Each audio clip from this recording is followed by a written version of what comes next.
India just pulled off what many thought was impossible: two massive trade deals in quick succession. One with the United States slashing tariffs from 50% to 18%, and the another with the European Union eliminating tariffs on about 80 to 90% of the goods. To put this in perspective, we are talking about India's relationship with economies worth over $50 trillion combined. That is over 45% of the global GDP. Today, let's make these developments a point of discussion with Dr. JP. Hello, sir. Hello, Ankit. Sir, let's start simple. US tariffs, reducing the US trade deal, reducing the tariffs from 50% to 18%, and EU trade deal, the FTA, eliminating tariffs on about 80 to 90% of the goods. Very simple question to you: who wins, who loses? You have to look at two things, Ankit. The first is, in trade, everybody will win. Okay. There is something called Ricardo's theory of comparative advantage. Okay. By trading, by focusing on areas where you have a comparative advantage higher than others, Right. and if they have a comparative advantage in something else, and if you trade, both parties will win. Otherwise, both will lose. Okay. The cost will go up, the quality will come down, the consumers will pay a higher price, and we will no longer be competitive globally because we will not improve the quality. Because we imposed barriers on trade until 1990s, remember, license, permit, quota, Raj, everything was controlled by the government. There were barriers in trade. Remember how much we suffered? Yeah. Remember how little goods and how little services we had? To get a telephone was a Herculean task in our country. The cost of a telephone service in those days was 3 rupees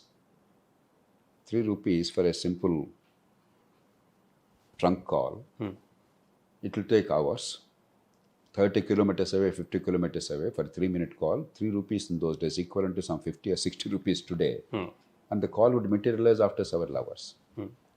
And remember, after that, if you wanted an immediate call, it was called in those days lightning call. 24 rupees. How much are you spending today for a call? In paisas. So, it's not merely the cost of the telephone, it is what's happening to the consumers ultimately. So, not trading will ultimately hurt all parties and definitely us. And India suffered. Look at countries which are isolated. North Korea, the most isolated country in the world. You just go and ask the people of North Korea versus South Korea, which is trading with America, with Europe, with India, with China, with everybody. So there is no option of not trading. Trading is good for everybody. The second thing is, in any trading relationship, immediate, long term. Now, today, if you have an advantage in some sector, you will benefit in that particular commodity. But if I gain experience, if I'm smart enough, if I gain technology, then over time, I will become myself a very competitive manufacturer. Look at China. China in 1980 had hardly anything to export. And China today is the world champion in all human history in exports. They trade surplus, not trade volume. Trade surplus, that means exports over imports, this year have been $1.2 trillion. No country on earth ever achieved that surplus. In fact, to achieve $1.2 trillion export is a great achievement. In the whole world, there are only 3 countries which are doing that. So how did you manage? Because of trading, because you encouraged investment, because you started production, first low-end goods, low-value goods, slowly upgraded your technology. Eventually, you became a world champion. So you must look at the short term, you must look at the long term. And therefore, looking at that, India is a big winner. Some immediately, some in the long term. So let me put an alternate perspective to you. More trade means more imports, more foreign companies dumping cheap products, and more competition killing Indian businesses. How do you respond to that? I explained to you how less trade has actually killed Indian businesses until 1991, until 1980 in China, the communist bloc until 1991. Or today, you take North Korea, you take many other isolated countries, what is happening? You take Iran, for instance. Iran has no trade. Is Iran prospering? Ask any Iranian person. Why is there so much of agitation in Iran? Why are thousands of people dying on the streets, agitating? Because of economic crisis. So no trade is a disaster for the country's people and for the country's enterprises. More trade is always welcome. The evidence is conclusive. It's no longer compelling. There is no choice. Only thing is, we must do it carefully. For instance, I'll give you one example where we ourselves fought for import duty. Take palm oil. Our agriculture is vulnerable. Palm oil production cost in India is higher than that in Indonesia and Malaysia. And India has tremendous shortage. We are the biggest importers of palm oil in the world. Now, FDR, what have we done? We persuaded the governments over the years, and Modi government finally accepted. I think 2017 they brought in the tariffs on palm oil import. Earlier, what was happening? They were giving the protection only to the solvent, the oil processes, refinement. So they said refined oil will attract a duty. That means if they refine it in Malaysia or Indonesia, if they export it to India, we are trying to block it. Right. But crude oil, which farmers produce, because farmers produce what? They produce just oil seed. From there, oil comes. Refining happens later. Crude oil, no import duty. So what did we do? We heard the farmers. We tried to help the industry. I'm all for helping the industry. But if in the process you heard the farmers, Indian farmers are already hard pressed. Incomes are low. And we already have deficiency. And therefore we are forced to import cooking oil, which is a major food. Forever India will be import dependent and our farmers will be forever poor. So we fought for and got import duty imposed on palm oil. Only recently, in the Ukrainian crisis, for some time they removed the duty, but again they reimposed now. So we must give some protection, but forever protection is neither possible nor desirable. Selectively, in critical areas, we require to give some protection. But if you want their markets to open up for you, you also have to open up your markets. You don't open up your markets, you ask them to open up their markets, they're not going to open up. You will never grow. So certainly some selective support is required, and that's exactly what trade negotiations are about. If it's about free trade everywhere, no negotiation. We just trade. Whoever can sell at the lowest price, best quality, you'll sell. Then China will dominate the whole world. So we certainly have to take some steps, but ultimately the movement is towards opening up, towards free trade, towards low tariffs, so that the consumers get the best of everything. So more details about this India-US trade deal is awaited, but apparently in this deal there is also a clause, or let's say a clause by the United States, that India will reduce its Russian oil purchases. Now, Russian oil apparently was about 40% of the total oil import of India. And again, the pressure there is to buy more Venezuelan oil or US oil. Do you think this is arm twisting by Donald Trump? And also, do you think India has lost its oil independence in some way? Not at all. Okay. First of all, in all this Donald Trump's trade war, I only call it a trade war, on the rest of the world, only two countries stood up with dignity, head held high, protecting their interests. China, unquestionably, because China has leverage. Correct. What is China's strength? Chinese exports are needed by the rest of the world. If China does not supply rare earth minerals, the rare earths themselves are very small in terms of global trade. Probably they only account for $3 or $4 billion. But China's strength is rare earths are required for all the computer industry, electronics industry, probably worth about $7 or $8 trillion in the world. So if China says all rare earths we stop to the rest of the world, $8 trillion economy, that is double India's total economy. $8 trillion economy in the world, maybe $10 trillion economy will collapse overnight, including cars. Your Tesla car, electric car, wherever there is a chip, wherever there's electronics, wherever there's a computer, you require rare earths. China has that leverage. And two, China has enormous economic clout. China can dump all the American bonds, they put them into sale, the bond price will collapse, interest rates will shoot up. American government is in debt to a tune of $31 trillion. The interest, on interest alone, the deficit will go up dramatically. So China has powerful weapons which no other country has. Europe does not have. Now, India does not have these strengths, and yet our government stood up as strongly as China, did not submit. But we must not cut the nose to spite the face. We do what is in our best interest. We were buying Russian oil when the Russian oil price was much lower because there was a high discount available. Now the conditions have changed. Russian oil cannot be bought easily even if you want to buy, because America has imposed sanctions against the companies that are dealing with Russian oil. Take Reliance in India. The biggest import probably is coming to Reliance because they have refineries in Gujarat. And then they're refining and exporting again to Europe and other places. Now Reliance has stopped purchasing Russian oil. Why? Because Reliance will be then sanctioned if they continue to purchase Russian oil. Correct. Reliance as a company will not be able to sell any commodity anywhere in the world. So it's now in our interest to see that we buy wherever it is available.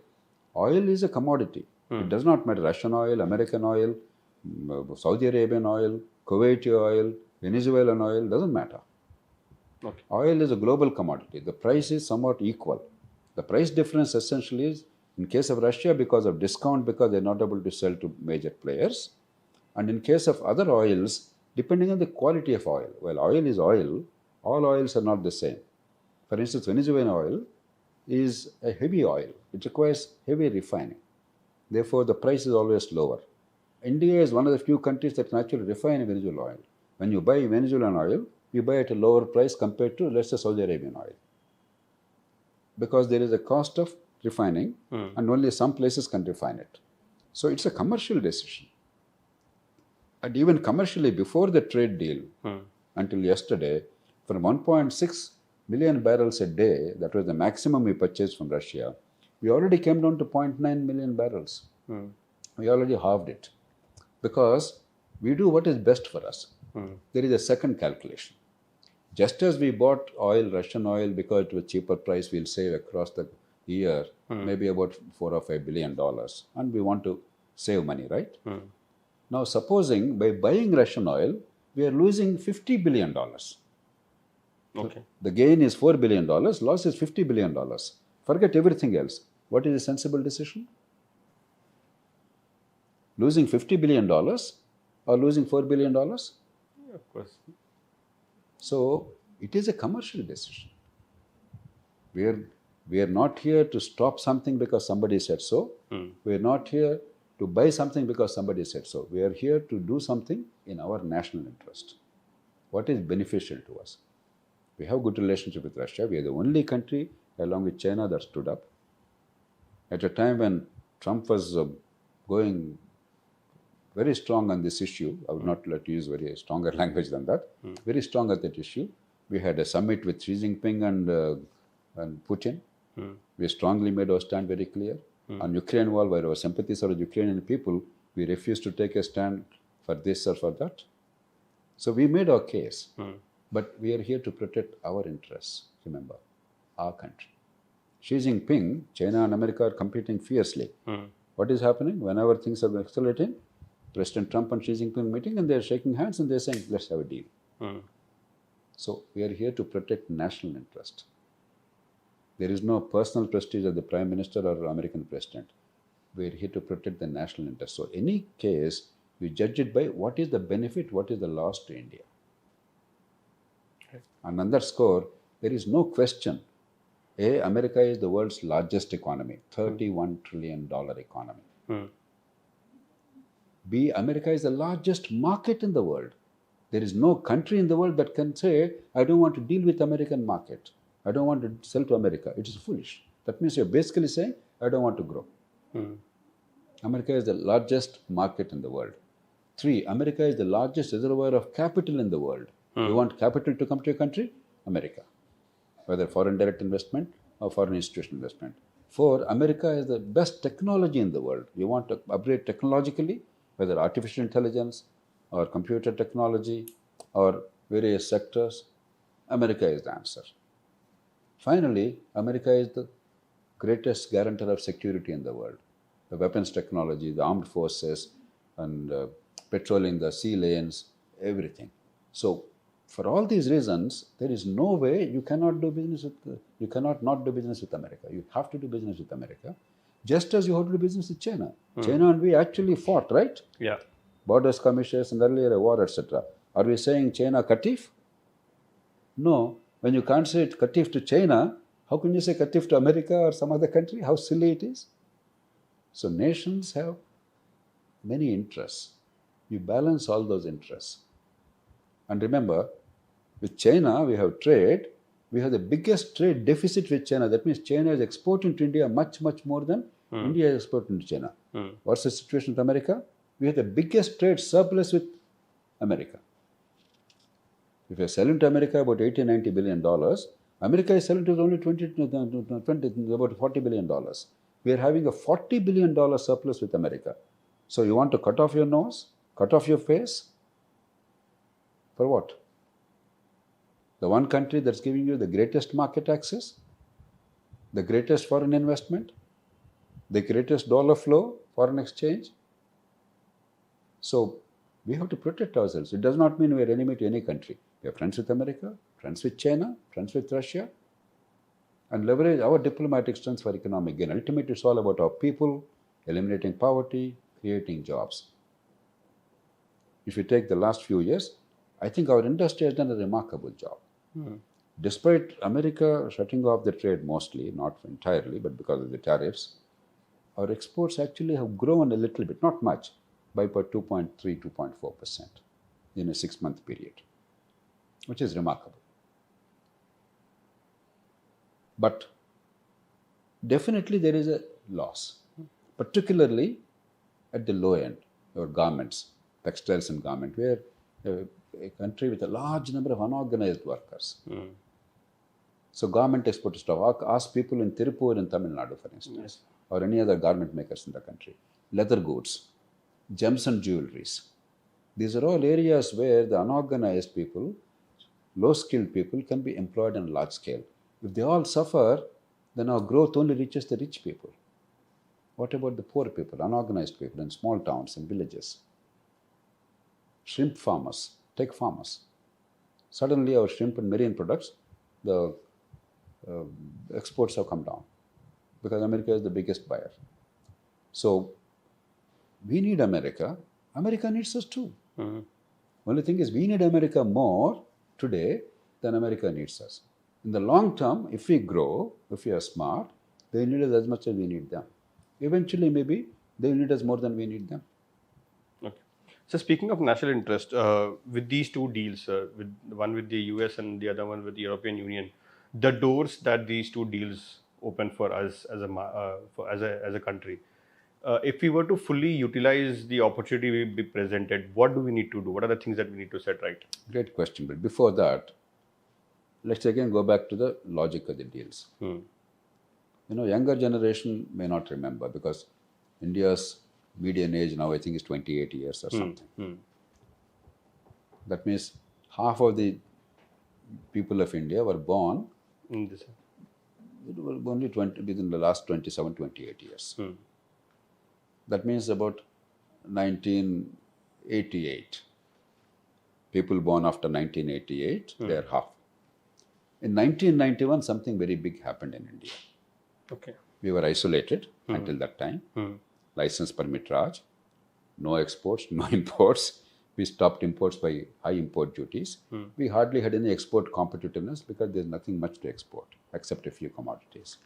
So we're living from hand to mouth. That was our existence. Then 1991, because of economic crisis, because we could no longer pay for the necessary imports, for instance, oil. India, along with Japan, is the biggest depender on imported oil.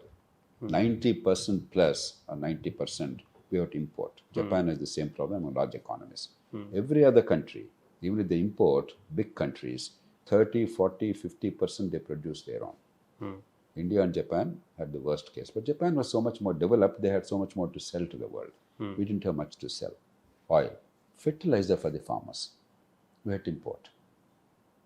And without oil, we could not produce urea.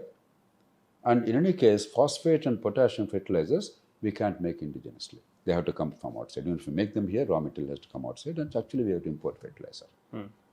even if you stop other imports. There's no choice. A stage came when our total foreign exchange was not enough to buy more than a couple of weeks' imports. That means India was on the verge of collapse. If you have no oil, economy is over. All your vehicles come to a standstill. If there is no fertilizer, agriculture is over. That is when we came with economic liberalization. So our liberalization, opening up the economy within the country and trade with the external world was an act of compulsion, not conviction. You know what happened in terms of trade? As part of that, we opened up the trade to global community. There's a World Trade Organization. Until Trump came along, a World Trade Organization used to be a very effective organization. Now with the bilateral treaties and tariff war, WTO's role has come down compared to earlier days. There was a draft for India to enter WTO agreement, World Trade Agreement. There was a man called Dunkel who was the Director General of World Trade Organization. Nobody in the world knew Dunkel. But in India, everybody knew in those days. Why? The people in India who were worried about opening up trade, they argued that India will become a colony again. Like British colony it was earlier, it will become a colony again for the rich countries.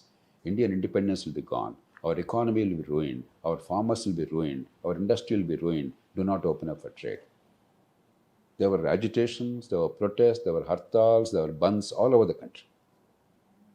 They said rich countries will take over, poor countries will suffer, India will be destroyed. Dunkel draft, that was the big thing in those days. The draft agreement was called Dunkel draft. Poor Dunkel, who was unknown, he was an official, his name became super well known in the country. Last year or 6 months, what is the issue? Without trade, we are suffering. Right. Who are the people complaining about trade? America. Europe, Chinese goods inundating us. Some Indian goods are inundating us. They are complaining. What was the argument at that time? The rich people will colonize India, we lose our independence, we will become poor, they will become super rich. What is the reality now? Their politics are now shaped by trade.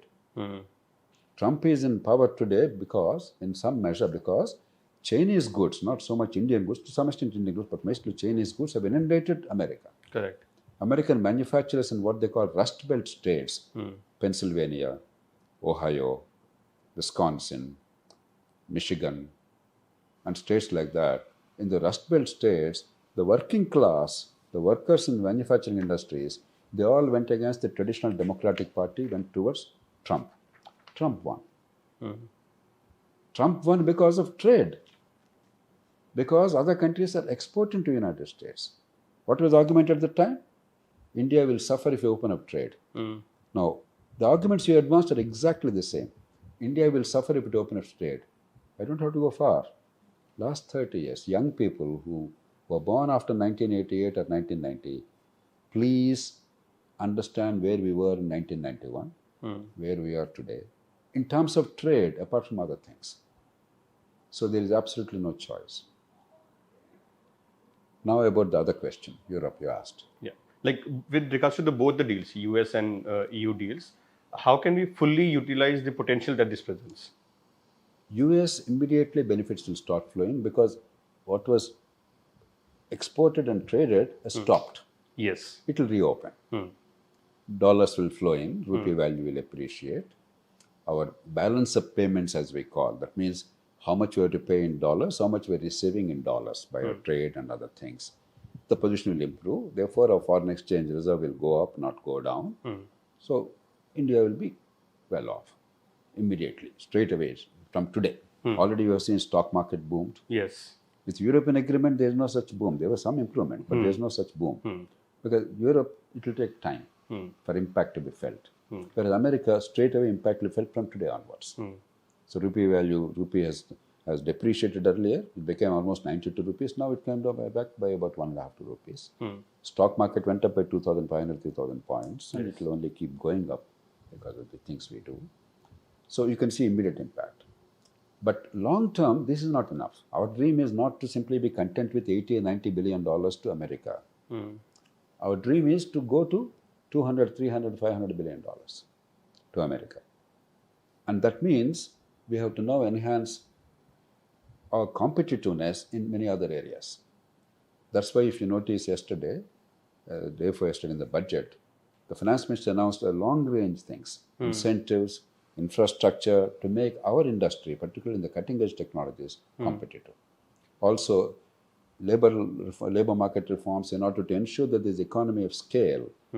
The scale goes up in production of leather goods, production of garments and things like that. At the low end, at the high end, both ends we're trying.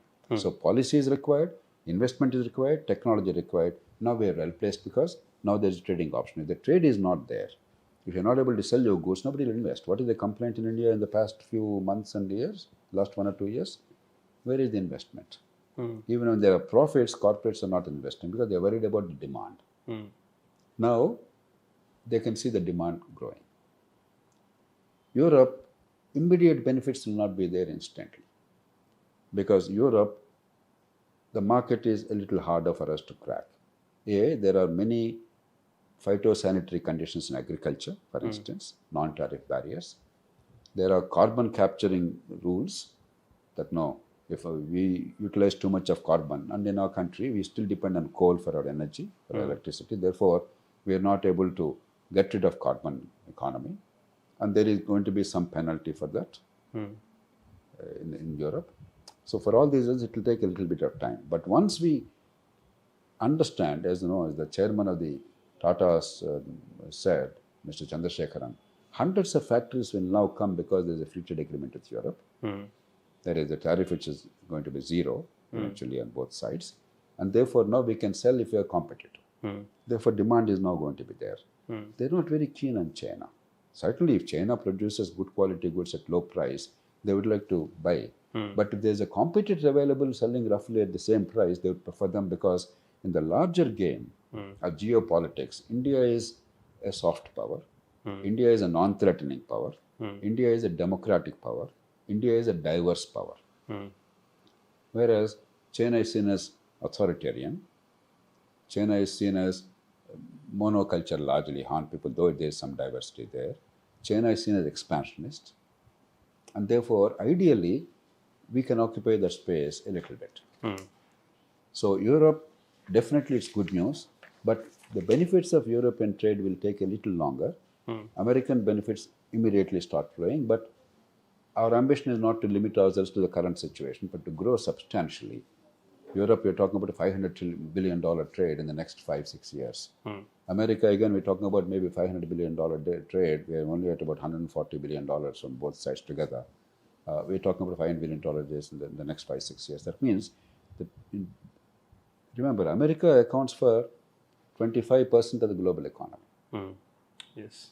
Europe accounts roughly for a similar thing. China accounts for about 15-16% of global economy. You have a relationship with Europe now, with America. Together they account for more than 50% of global economy. We are already having a relationship with China, Britain, Australia and New Zealand also we tied up, United Arab Emirates, and country after country we are doing. So that means in most of the productive areas of the world and trading areas of the world, we have a good relationship and trade deals. And if we work on them and improve our competitiveness with technology investments, etc., then we can be a giant trading nation. We're already nearing $1 trillion total import-export, actually more than $1 trillion right now. Our total trade, not surplus. We have no surplus. Merchandise goods, we actually have a deficit of more than $200 billion. Services, we have a surplus of roughly $200 billion. It is services that are saving us. But even then, we have an overall deficit of balance of payments. So we have to now make sure that we'll become much more competitive, we'll become balance of payment surplus. The good news is, progressively, oil dependence is going to come down with the green technologies. Right now, our biggest import is oil. Remember, we started with discussing oil, Russian oil. Yeah. In a bad year, we probably have to import up to $100 billion. In a good year, our import is about $70 billion. Oil is our biggest import bill. $70-80 billion. That will slowly come down over the next 20-25 years if you look at it generationally. Then, incidentally, the second biggest import right now is gold. I think government has to do something. Because India has the largest repository of gold in the world, 35,000 tons. 35, that is roughly 20% of the total gold ever produced in human history all over the world. This country has households. Now we are very fond of our gold. That gives us security. So without taking away the ownership, we must somehow bring gold into the market within the country so that gold imports are not required. We used within the country. And more important, this gold is now enormous wealth which is locked away, unutilized. You can bring it out and utilize it for infrastructure and development of the country instead of depending always on foreign investment or somebody giving loans, etc. So gold is something we have to work on. Then fertilizer. Now that we are going for hydrogen economy and a few other things, without depending on oil, we can probably have fertilizer, at least a significant part of fertilizer production through a green economy. It will take some more time to materialize, but India is aggressively pursuing. So these are all long-range issues for which the foundations are being laid. We cannot look at only one day's thing. We have to look at a decade, we have to look at a generation, even as we take care of today. Right, sir. Thank you for sharing your perspectives today, sir. It was really insightful. That's it. This was Dr. Jayaprakash Narayan on the India-US trade deals and the India-European Union Free Trade Agreement. Thank you for tuning in.